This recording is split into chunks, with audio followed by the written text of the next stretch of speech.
Hola, buenos días. ¿Cómo les va? Bienvenidos a un nuevo capítulo de Ambiente y Medio. Hoy vamos a hablar de un tema muy controvertido que sigue rezagado en la agenda de nuestro país: la soberanía alimentaria. Vamos a analizar el impacto que la cuarentena y la crisis económica está ocasionando en la cadena de producción y distribución de alimentos. Para eso, vamos a dialogar con Miriam Gorban, una pionera y una referencia obligada en este debate. También vamos a mostrarte cómo hacer un buen compostaje si tu vida transcurre en el medio de una urbe.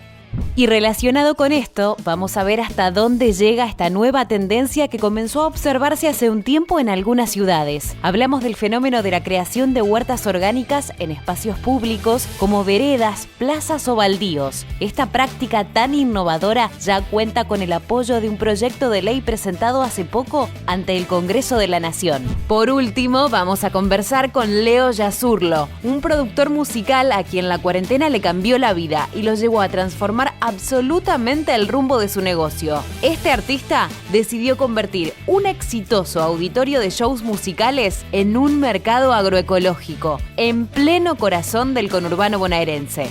Todo esto en los próximos 60 minutos, aquí en Ambiente y Medio, el magazine verde de la televisión argentina.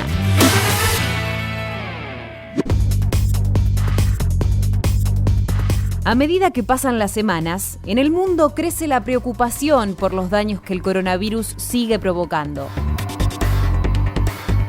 Aunque el impacto más visible se produce en la economía y en la salud, los perjuicios que va dejando en otras áreas comienzan a hacerse visibles. Un ejemplo es lo que está pasando en todo el mundo con el suministro de alimentos. Según la Organización de las Naciones Unidas para la Alimentación y la Agricultura, más conocida como la FAO, si la pandemia se prolonga mucho tiempo más, las dificultades e interrupciones en la cadena alimentaria van a ser graves.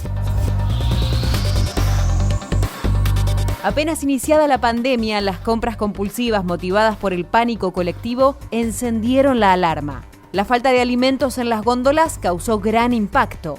A eso le siguió la repugnante actitud de los supermercados, especulando con la necesidad de productos básicos como las frutas y hortalizas.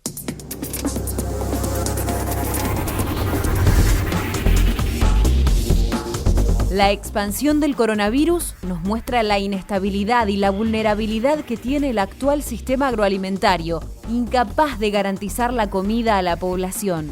La necesidad de anticiparnos a las consecuencias que tendrá la pandemia obliga a cambiar muchas cosas. Y vamos a tener que interrogarnos sobre la sostenibilidad ecológica, social y económica de nuestro sistema alimentario.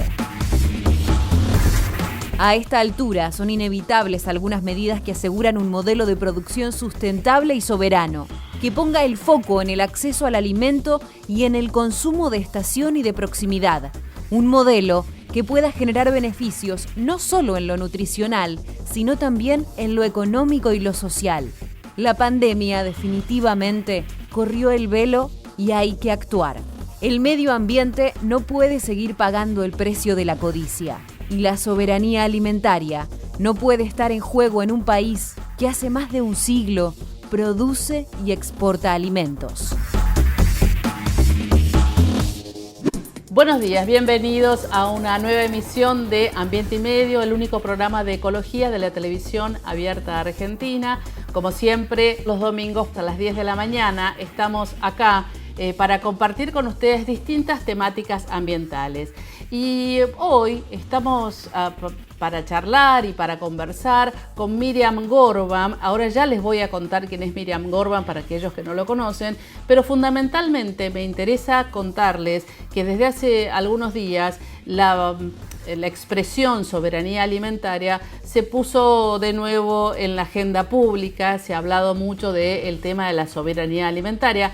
Por eso es que vamos a compartir esta charla con Miriam Gorban. Miriam es licenciada en nutrición, además es la creadora de la Cátedra Libre de Soberanía Alimentaria y si mal no escuché por ahí, también ahora es doctora honoris causa, creo que de la Universidad de Rosario. Ella me lo va a decir o me va a corregir si no es así. La estoy saludando en este momento. Hola Miriam, ¿cómo está? Muy bien, Gabriela, muy bien. De la Universidad de Rosario y de la UBA. Así que tiene dos honoris causa. alimentaria precisamente. Claro, claro. Bueno, Miriam, el tema que nos convoca hoy tiene que ver con lo que se ha estado hablando en los medios, que tiene que ver con la soberanía alimentaria, un término, un concepto, para decirlo de alguna manera, que tiene ya más de 3 décadas, pero que no es tan conocido para el público en general. ¿Podría definirme qué es exactamente la soberanía alimentaria? El concepto soberanía nace de la mano de los movimientos sociales, en especial de la Vía Campesina, en el 96. Y se hace público a través de la Cumbre Mundial de la Alimentación, que yo tuve el placer de estar representando a las nutricionistas argentinas, y allí tomé este concepto, discutí mucho y hablé mucho con la gente de Vía Campesina y lo tomé como bandera al venir. Por supuesto era una aguja en un pajar, o el Quijote contra los molinos de viento hablando de cosas raras. Pero bueno, a partir de ahí ya son 24 años, estaba sacando la cuenta ahora. Esto ahora ya está en la mesa de debate, no solamente en nuestro país, sino de todo el mundo. Los resultados de los desastres de este modelo productivo han dado lugar a esta pandemia que hoy afecta al mundo entero. A propósito de esto, justamente lo que quería vincular es que la consecuencia quizás de lo que estamos viviendo tiene que ver con también el modelo agroproductivo, no solo de la Argentina, sino de muchos países del mundo. ¿Cuál es la vinculación directa, Miriam? El tema fundamental es el modelo extractivista, el modelo en especial haciendo énfasis en esta etapa precisamente de la cría industrial de animales con el hacinamiento de los animales, el uso abusivo de los antibióticos que hace, y además la desertificación, la deforestación que hace que los animales salgan de su medio, de su hábitat natural y migren a competir con nosotros, a convivir con nosotros y transmitirnos sus propios virus. Estas que son los que mutan, son los que vienen, digamos, esto es, como decía Gabriel García Márquez, la crónica de una muerte anunciada, decía García Márquez, y efectivamente nosotros veníamos prediciendo estas cuestiones y esto viene precedido de la gripe aviar, de la vaca loca, de la gripe porcina y sobre todo de los desastres y la crisis climática, que es otro de los problemas que preceden esta situación nueva que está atravesando el mundo entero. Y Miriam, ¿cómo le podemos hacer entender a las personas que nos están mirando, al público común, la importancia de la soberanía alimentaria? Digamos, ¿qué es lo que uno tiene que pedir, exigir a la política pública para realmente ser soberanos en términos de alimentación? Cuando hablamos de soberanía estamos hablando de un término político, estamos hablando de la autodeterminación de los pueblos, estamos hablando del derecho de los pueblos a desarrollar sus propias políticas alimentarias relacionadas con sus condiciones climáticas, sociales, económicas, políticas y sobre todo con sus condiciones culturales. Entonces esto hace a la autosuficiencia alimentaria. Fíjense ustedes que Europa en este momento se está replanteando el modelo productivo y considera los alimentos como uno de los elementos estratégicos para no seguir siendo dependientes. Ellos son dependientes de la importación de las materias primas que nosotros producimos. Entonces, así como el caso de los respiradores que los dieron a producir en otras partes del mundo, se encontraron que no disponían de ellos porque habían dejado de producirlos. Esto es lo que pasa también con los alimentos.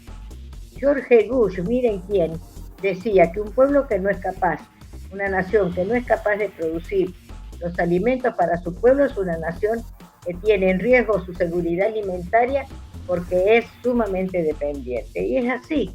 Si nosotros hemos atravesado las crisis que hemos atravesado, ha sido porque esta condición climática favorable de nuestro país que nos permite producir desde los climas tropicales hasta los climas extremadamente fríos, desde la Quiaca a Ushuaia, nos ha permitido una autosuficiencia alimentaria y una biodiversidad que tenemos que utilizarla a lo mejor de otra manera, quizás produciendo una recomposición productiva y convirtiéndonos, en lugar de ser república sojera, en convertirnos en país que es capaz de producir alimentos sanos, seguros y soberanos como somos capaces de hacer. Pero hay una paradoja, porque siempre se habla de la Argentina como el granero del mundo, en realidad es el granero de los animales de China, por ejemplo, pero no, nosotros como pueblo tenemos un porcentaje muy alto de personas que no tienen acceso a la alimentación. Esa paradoja es que es tan importante que nosotros lo comuniquemos desde los medios de comunicación. ¿Cómo se puede revertir? ¿Cómo entender que esto tiene que de alguna manera cambiar?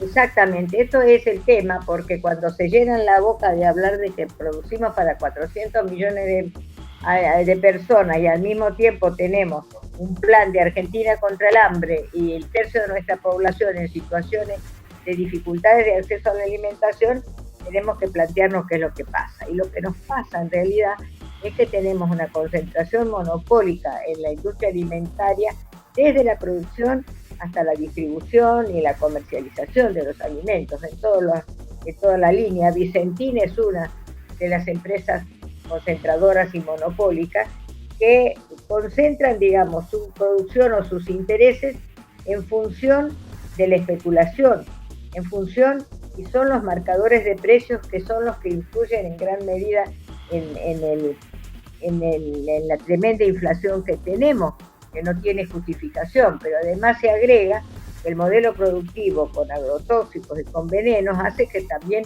consumamos alimentos que no son seguros, de acuerdo incluso a los estudios hechos del SENASA, que muestran el alto grado de contaminación de los alimentos que integran nuestra mesa familiar. Ahora hay algo que está sucediendo muy de a poco, incipiente, como que hay mayores propuestas con respecto a la producción agroecológica.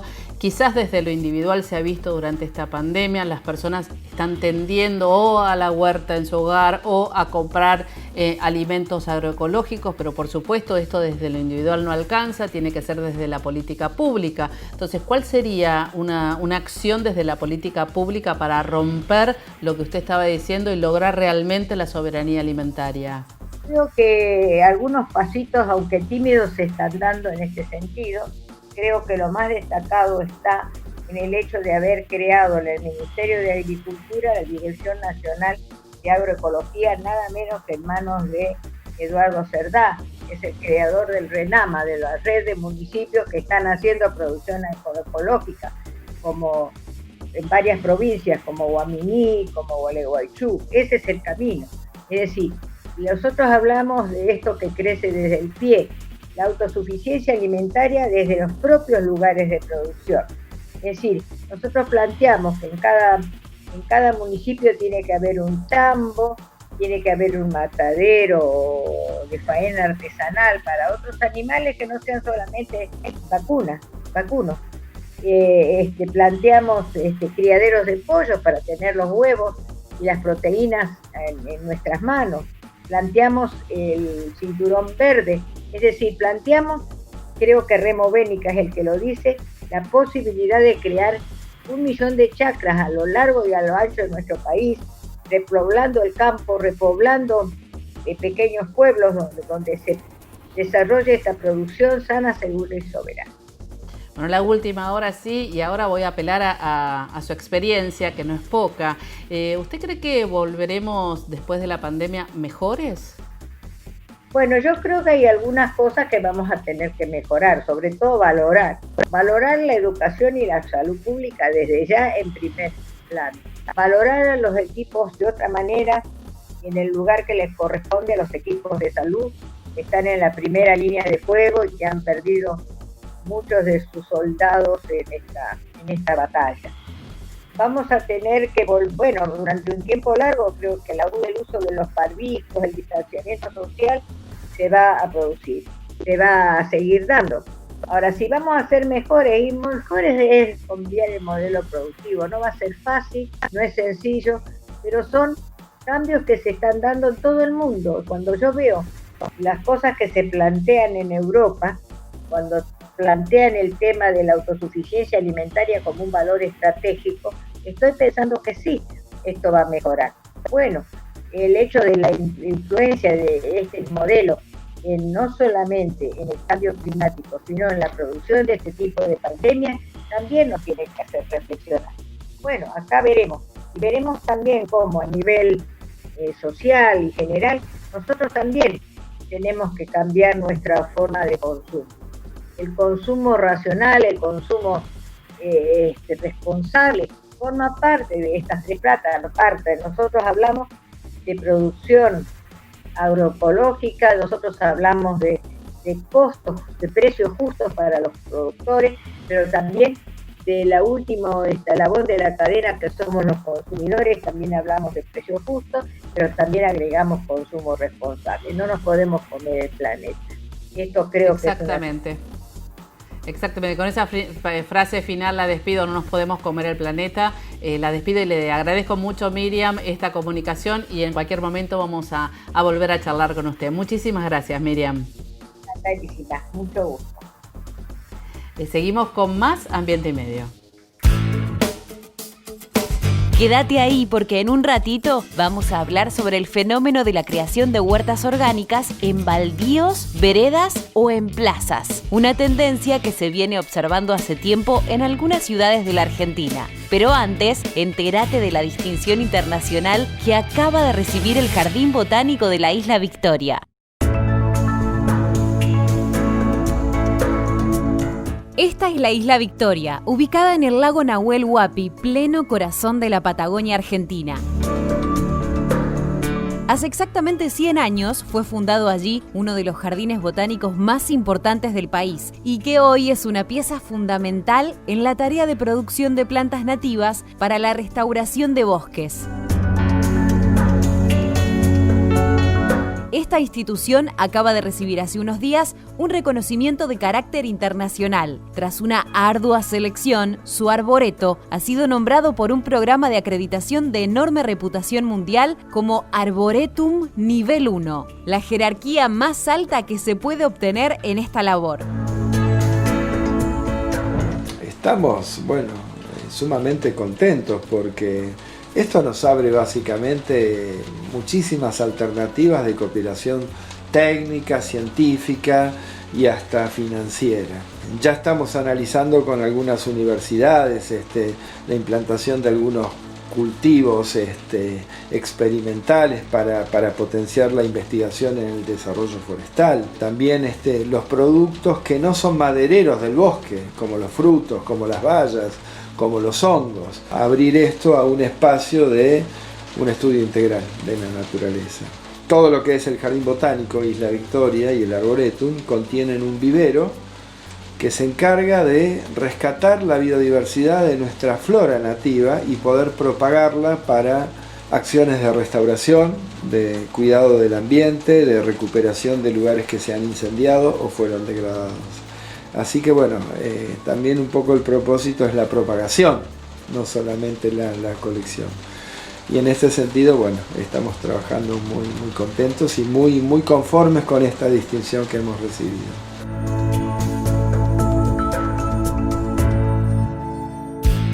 Ya volvemos con más Ambiente y Medio, periodismo aplicado a la ecología.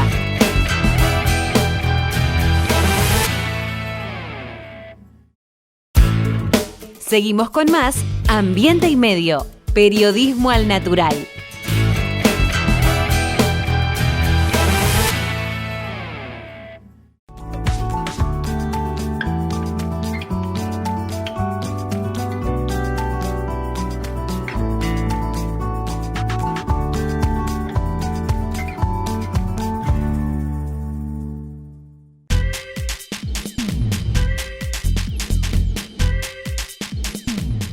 YPF le da una mano a los que ponen el cuerpo, porque pagando con la aplicación de YPF todo el personal de salud puede acceder a un 15% de descuento en combustibles todos los días. Ingresá en personaldesalud.ypf.com y completa los datos para acceder al beneficio. YPF.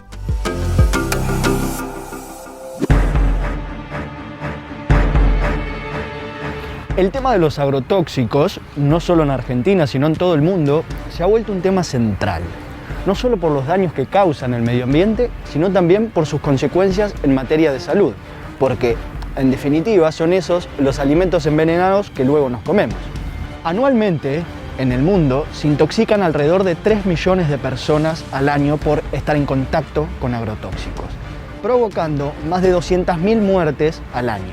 Un dato sobre este dato es que el 99% de esos casos se producen en países en desarrollo, como se les dice. En la Argentina se estima que el año pasado se utilizaron más de 500 millones de litros de agrotóxicos. Las consecuencias fueron y son visibles. Escuelas fumigadas, localidades con índices de enfermedades cancerígenas mucho mayores que el resto, consecuencias gravísimas tanto en el suelo como en el aire, es decir, innumerables factores de un problema que viene desde hace ya un tiempo. Pero, afortunadamente, y por ahí, a diferencia de otras problemáticas medioambientales que aparentan no tener solución, en este caso tenemos al menos una alternativa, que es la agroecología o las huertas orgánicas que miles de veces hemos mostrado aquí en Ambiente y Medio, las cuales consideramos como un método mucho más empático con el medio ambiente, como así también para obtener mejores y más sanos alimentos.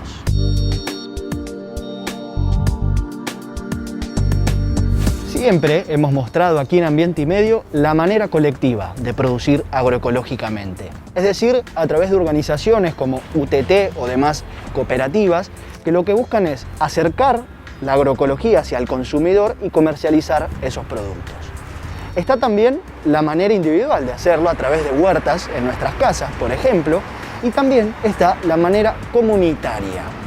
A raíz de esto, hace unos días surgió la noticia de que hay un proyecto de ley en la ciudad de Buenos Aires presentado en la legislatura porteña para crear un sistema de huertas agroecológicas en lugares públicos en todo el ámbito de la ciudad de Buenos Aires.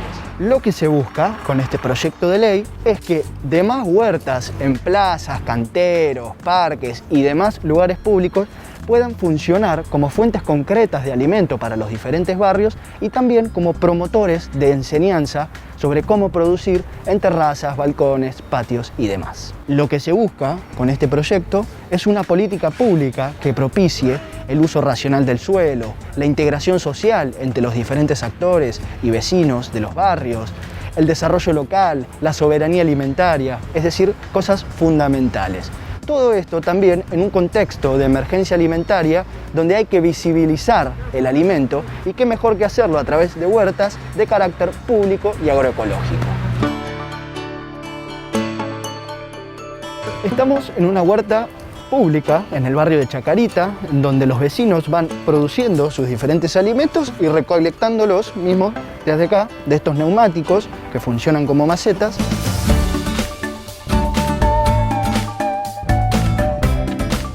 Aquí, como vemos, tenemos los diferentes cultivos, tenemos acá una tomatera, tenemos un árbol de palta, tenemos zapallo por aquí. Todos alimentos que pueden ser producidos en este tipo de huertas, en lugares públicos y que pueden abastecer a la gente de alimentos.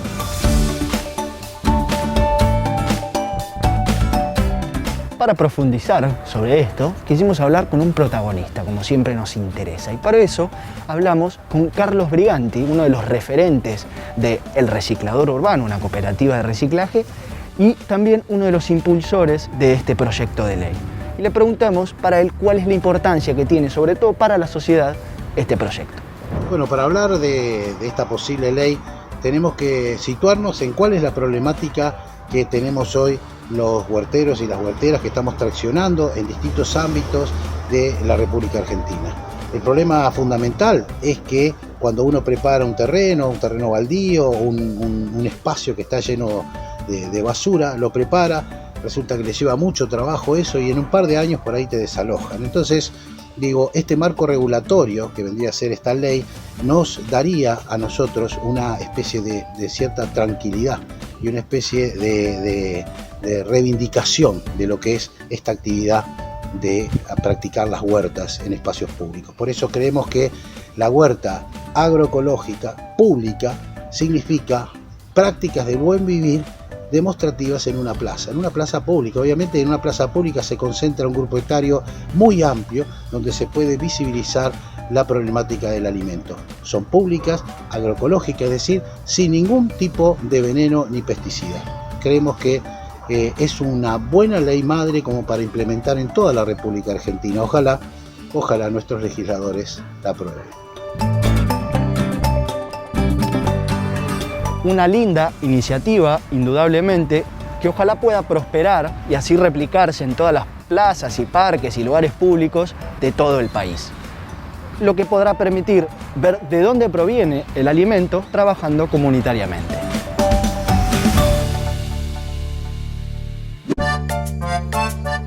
La basura. La basura es uno de los principales problemas ambientales que tiene la Argentina. Y como ya sabemos, tenemos que empezar a reducir la cantidad de basura que generamos.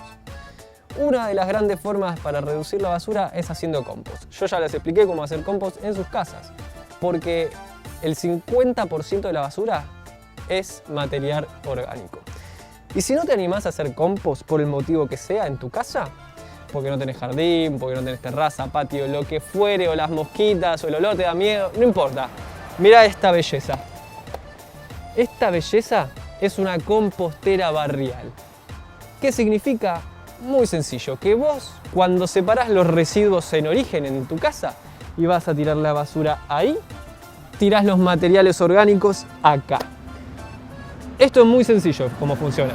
Cuando tirás los materiales orgánicos que tenés en tu casa, que en la mayoría son húmedos, una vez que los tirás otro porcentaje de materiales secos y revolves. Acá tenemos unas breves instrucciones que nos indican cómo es el funcionamiento también.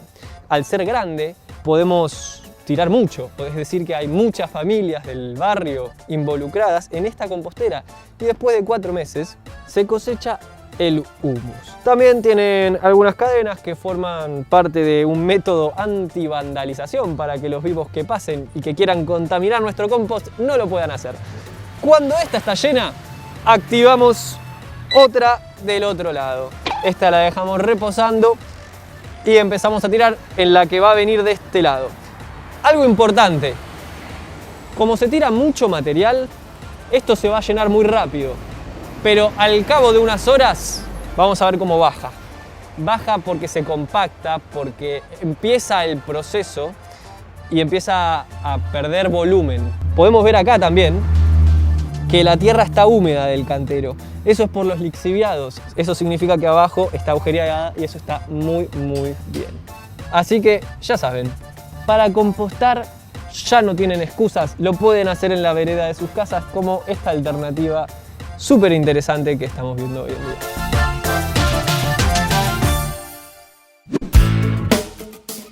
Nosotros hacemos una breve pausa, pero vos no te muevas de ahí, acordate. En el próximo bloque vamos a conversar con Leo Yazurlo, el productor artístico que tuvo que cerrar por cuarentena su auditorio para shows musicales, pero que decidió darle un vuelco a su vida y lo transformó en un mercado agroecológico.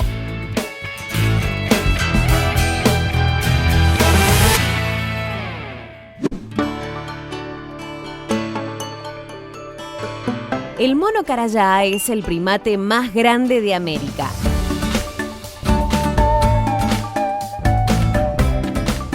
Vive en un territorio que se extiende desde los bosques del centro de Sudamérica hasta el norte de Argentina.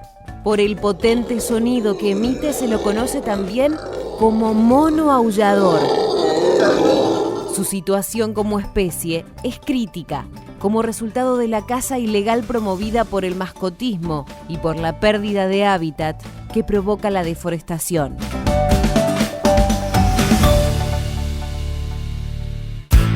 Quédate, ya volvemos con más Ambiente y Medio, el magazine verde de la televisión abierta argentina.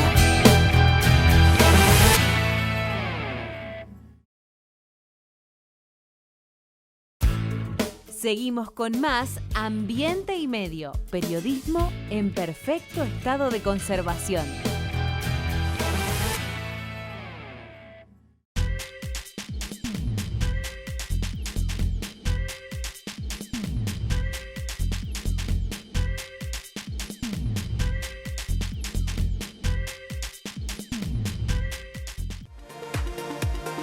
Hoy tenemos que cuidarnos más que nunca. Por eso queremos mostrarles 2 productos sanitarios que son indispensables para combatir los agentes contaminantes externos.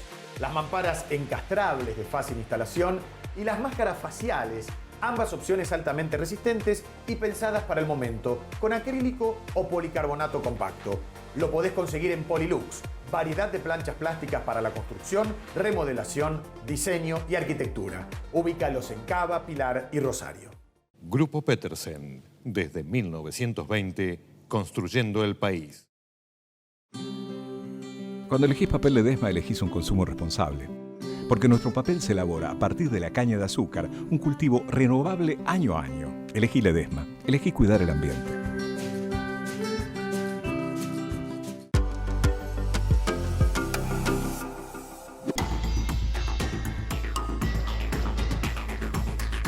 ¿Cuántas veces hemos escuchado que el león es el rey de la selva? En los cuentos, en las películas, en los dibujitos, en todos lados.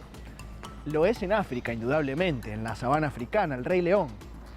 Pero aquí, en casi toda América, no es el león, es el yaguareté. Animal que a principios del siglo XX se extendía desde el sur de Estados Unidos hasta casi la Patagonia chilena y argentina.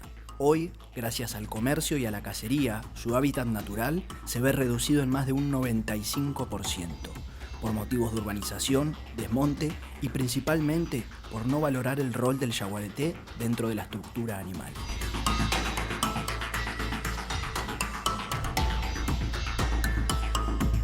Es tal la pérdida de hábitat natural que han sufrido estos animales que hasta te va a parecer loco lo que te voy a contar. Porque hoy se asocia al yaguareté con Misiones, con Corrientes, los últimos recintos del animal. Pero lo que te voy a contar hoy es la relación de este lugar, del Tigre, del Delta, el reconocido Delta del Tigre, con el yaguareté. Porque el yaguareté llegaba hasta acá, sí, hasta el Delta. No tanto en tierra porque es un animal que acostumbra a estar en el agua y a nadar, pero en definitiva llegaba hasta acá. Y eso grafica la cantidad de terreno que fue perdiendo a lo largo de los años. Por eso el nombre Tigre de este partido.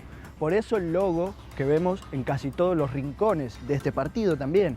Por eso también, como vas a ver en pantalla, el escudo de la Municipalidad del Tigre, que a su derecha tiene un yaguareté. ¿De qué habla esto? No solo de que el animal llegaba hasta acá, sino también de que era un emblema de la zona. Por eso nos vinimos hasta Tigre, para mostrar esta relación y para graficar, sobre todo, la cantidad de hábitat natural que fue perdiendo a lo largo de los años el yaguareté.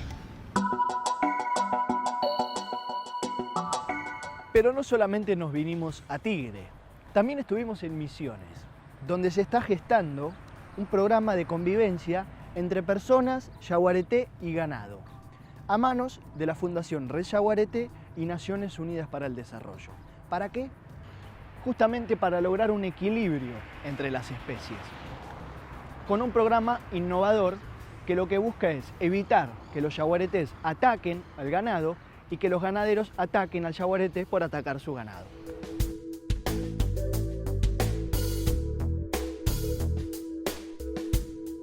El programa de convivencia yaguareté y personas de Red Yaguareté busca fundamentalmente que los conflictos que se generaban históricamente en el encuentro de yaguaretés y personas como ganaderos tengan alguna solución que lleve a la convivencia, que termine con esa tensión y que permita que el productor pueda tener su trabajo y el yaguareté pueda seguir viviendo.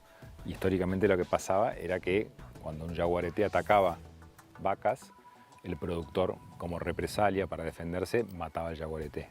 En un lugar donde todos perdían, la propuesta hacia la cual estamos yendo es que todos ganen. Los objetivos son encontrar ese tipo de soluciones, como las que se está trabajando con alambrados electrificados, que cada vez más productores puedan acceder a este tipo de manejos novedosos, por llamarlo de alguna manera, del ganado, y que esto permita que la ganadería pueda desarrollarse, que es una actividad muy importante en la provincia de Misiones, y al mismo tiempo los yaguaretés puedan seguir recuperando sus poblaciones que se llegaron a estar en un estado crítico de conservación.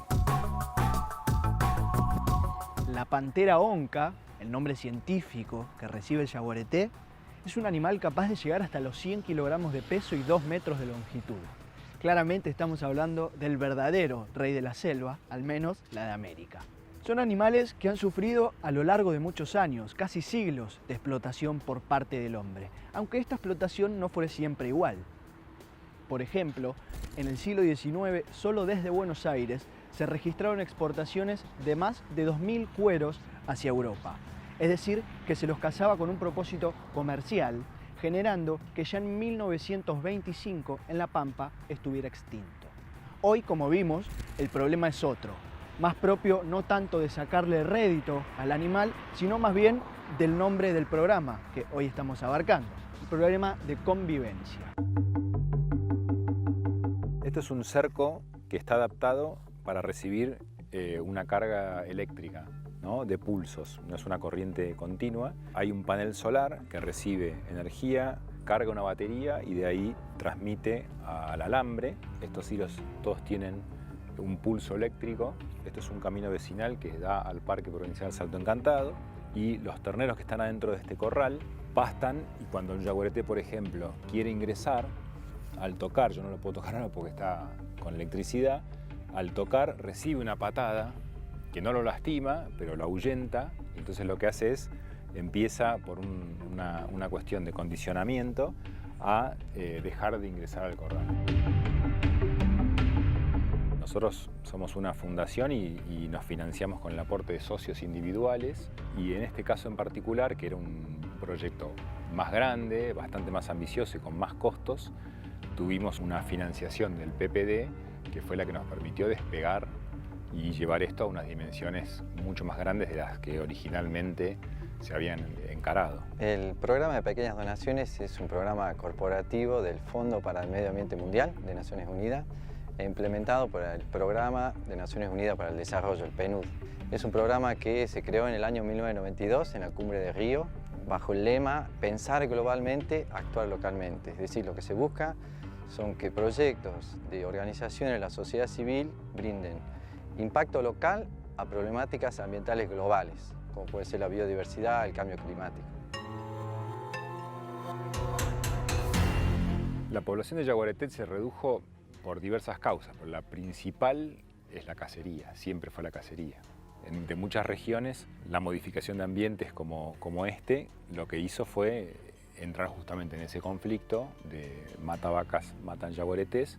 Hoy en Misiones en particular hay como un freno, no existen grandes desmontes, todavía existen transformaciones de ambientes que hay que atender, pero la principal causa de muerte de yaguareté sigue siendo la cacería en general asociada al conflicto con ganaderos. Entonces, esta zona de la provincia que ha dado ese paso hacia la convivencia es un ejemplo a tomar para ampliarlo hacia otras zonas donde todavía está presente el viejo conflicto yaguareté-ganaderos para cambiarlo por convivencia entre yaguareté y ganaderos. Se acaba la cacería, se recuperan los yaguaretés. Hoy prácticamente no existen motivaciones económicas para cazar yaguaretés, es decir, no hay un comercio de pieles de yaguaretés como existía en los 80, no hay comercialización de, por ejemplo, de huesos o de garras como existe, por ejemplo, en Bolivia, como sustituto de pieza de tigre asiático. Y acá, generalmente, muchas veces el yaguareté se caza en un efecto secundario de la cacería de otras especies. Por ejemplo, gente sale a cazar pecaríes o venados y al cruzarse con un yaguareté lo matan. No hay, en general, una cacería comercial de yaguaretés organizada. La importancia que tiene el yaguareté para Misiones es casi diría que fundamental. La identidad misionera está asociada con varias cosas, una de ellas es el yaguareté.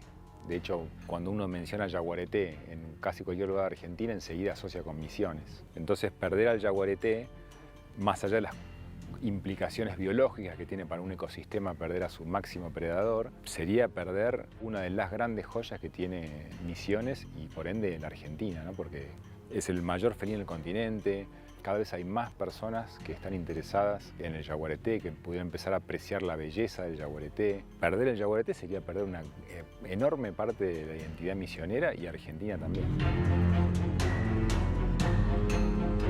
Más programas como estos, más proyectos, más iniciativas, serán fundamentales y servirán para lograr una convivencia que además de posible es necesaria. Seguimos con más Ambiente y Medio, como siempre les digo, el único programa de ecología de la televisión abierta argentina. Y como ustedes saben, siempre estamos los domingos a las 10 de la mañana por Canal 9. Y ahora vamos a estar charlando con un productor musical, músico y productor musical, porque a raíz de la pandemia, de lo que estamos viviendo, tuvo que cambiar de idea de emprendimiento. Pero no lo voy a explicar yo, mejor lo va a explicar él. Él es Leo Yazurlo, está en un lugar muy bonito que se llama 20 de junio y nos estuvo explicando que es detrás de Pontevedra, pero vamos también a preguntarle, porque nosotros tampoco sabíamos dónde quedaba Pontevedra. Hola Leo, ¿cómo estás? Gracias por atendernos. ¿Cómo estás? ¿Dónde es que estás en ese lugar tan bonito? ¿Dónde es eso? Tercer cordón del conurbano, donde termina la ciudad y empieza el campo. O sea, es un lugar muy bonito, que lo conoce muy poca gente porque no todo el mundo sale a recorrer el conurbano, ¿no? O sea, hay partes que son desconocidas. Bueno, esta es una. Yo tampoco ¿Es para el lado oeste del conurbano? ¿Para qué lado es? El lado oeste. Entre Catán y Merlo. Entre Catán y Merlo. Bueno, por lo menos se ve muy lindo y se ve un día soleado, muy lindo, así que vamos a tener una entrevista a puro sol. Vos sos dueño de un lugar, es el Auditorio Oeste en Aedo, que hasta hace muy poco tiempo, lo que tengo entendido, era un lugar donde se presentaban bandas, se hacían conciertos musicales, etcétera, etcétera. ¿Es así? ¿Y qué sucedió durante esta pandemia y al día de hoy? Sí, reconvertimos el lugar en algo que yo ya soy, ¿no? Yo soy vegetariano hace tiempo y nada, me vino la oportunidad con un amigo de llevar este proyecto adelante, ¿no? Con el tema de la pandemia lo reconvertimos en lo que ya aparte es mi vida, ¿no? O sea, lo que es agroecológico y todo lo que tenga que ver con algo que me identifica, ¿no? Vamos a contarle a la gente que pasó de ser el Auditorio Oeste a ser el mercado del Buen Corazón. Sí, es un mercado agroecológico y bueno, auditorio teníamos todo tipo de manifestaciones artísticas, ¿no? O sea, desde teatro, música en vivo, rock, reggae, no sé, folclore, todo lo que nos gustaba hacer y que por este tema de este virus no podemos ahora y lo reconvertimos en un mercado, ¿no? Donde es un mercado limpio, justo, ¿no? Donde apuntamos a traer todos cultivadores o huerteros que estén haciendo algo bueno, ¿no? Es como buscar en la música también, es como otro rubro pero se parecen, ¿no? Como encontrar la joyita, ¿no? Empezar a encontrar gente que hace cosas de verdad, ¿no? Comida de verdad, ¿no? Y cuando decís la joyita, ¿a qué te referís? Por ejemplo, ¿algún ejemplo?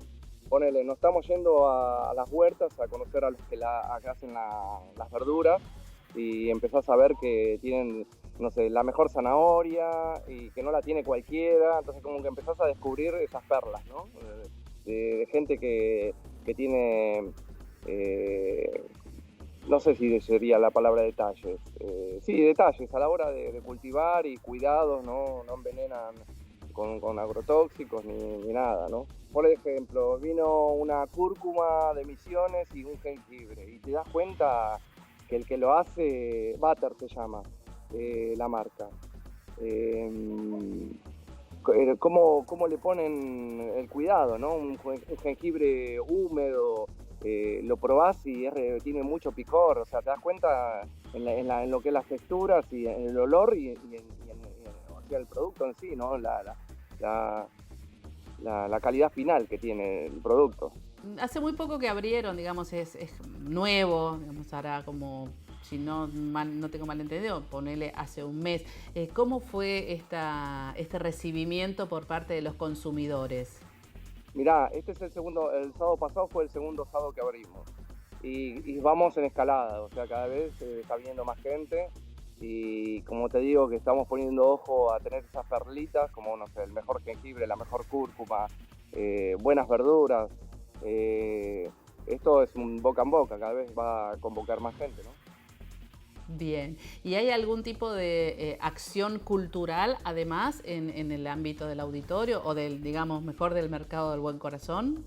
Mirá, lo que estamos haciendo también es ir a ver a los huerteros que nos proveen y les grabamos videos y mostramos cómo son sus huertas y las pasamos en las pantallas. ¿Y los consumidores cómo reaccionan ante esto? Y es como acercar realmente al que te hizo la comida que está puesta en tu mesa, ¿no? O sea, es como darte cuenta de que está ahí nomás. O sea, me parece que el proyecto es eso, acercar a la gente, no solamente lo que es el alimento sano, sino también acercar la mirada de quien la mirada y el espíritu de esa persona que le pone mucho espíritu, ¿no? al alimento. Bueno, ¿cómo invitarías a nuestra audiencia, a la audiencia de Ambiente y Medio, a que conozcan el mercado del Buen Corazón? Bueno, la idea es que vengan a tener una experiencia visual y también que se puedan llevar a sus casas artículos que no van a encontrar en muchos lugares, ¿no? Está el puesto de masa madre, que es todo pan, y nada, cada vez que terminan la feria se queda sin nada la señora.